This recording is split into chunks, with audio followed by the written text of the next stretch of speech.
আসসালামু আলাইকুম। মানুষ আমরা সবাই বাংলাদেশের হোক আর যে জায়গারই হোক, আমরা মানুষ আর মানুষকে ঘৃণা করি। এই হচ্ছে আমাদের চরিত্র। আমরা একটা গরিব মানুষকে দেখলে ঘৃণা করি, একটা ভিখারিক দেখলে ঘৃণা করি। আমাদের যাদের টাকা হয় তারা আমরা গরিব মানুষ, নিম্ন শ্রেণী মানুষকে ঘৃণা করি। কয়েকটি জায়গায় ঘৃণা করতে পারে না। সেটা কি জানেন? সেটা হচ্ছে আমরা মুসলমান মসজিদে নামাজ পড়ির গেলে পারে ওই জায়গায় গরিব বড় লোক বাঁচে না, ঘৃণা করে না। আর একটা জায়গায় হচ্ছে যে মানুষের ভিক্ষা দেবে লাগলে ওই জায়গায় ঘৃণা করে না। নামাজ পড়তে গেলে পারে ঘৃণা করে না গরিব বড় লোকে।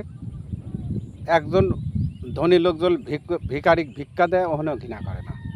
আর একটা জিনিস আছে জানেন, সেটা হচ্ছে যে যারা জনপ্রতিনিধি হয়, সে এমপি হোক আর মন্ত্রী হোক, চেয়ারম্যান হোক আর মেম্বার হোক, ওই জায়গায় ঘৃণা করে না।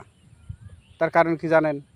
উনি ওই বাড়ি বাড়ি যদি গেলে একটা লোক ভিক্ষা করেও খায়, তাও ওই বাচ্চা সালাম দেশারি করছে যে ভাই আমাকে ভোটটা দেন, মা আমাকে ভোটটা দেন। ওই জায়গায় ঘৃণা নাই।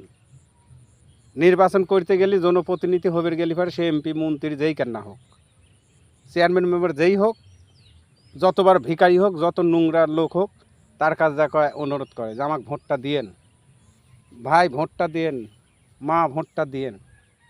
এই জায়গায় মানুষ ঘৃণা করে না। মসজিদে নামাজ পড়ে গেলে পরে ওই জায়গায় ঘৃণা করে না। ভিখারিক ভিক্ষি দেবে লাগলে ওই জায়গায় ঘৃণা করে না। আমাদের স্বভাব এই রে। আমাদের উচিত যে আজীবন সবসময় গরিব মানসিক ভালোবাসা উচিত, মানুষের সাথে ভালো ব্যবহার করা উচিত। আমরা তো বুঝি না, আমরা অহংকার করি। অহংকার হচ্ছে পতনের মূল। আল্লাহ পাক অহংকারকারীকে পছন্দ করেন না। আসসালামু আলাইকুম।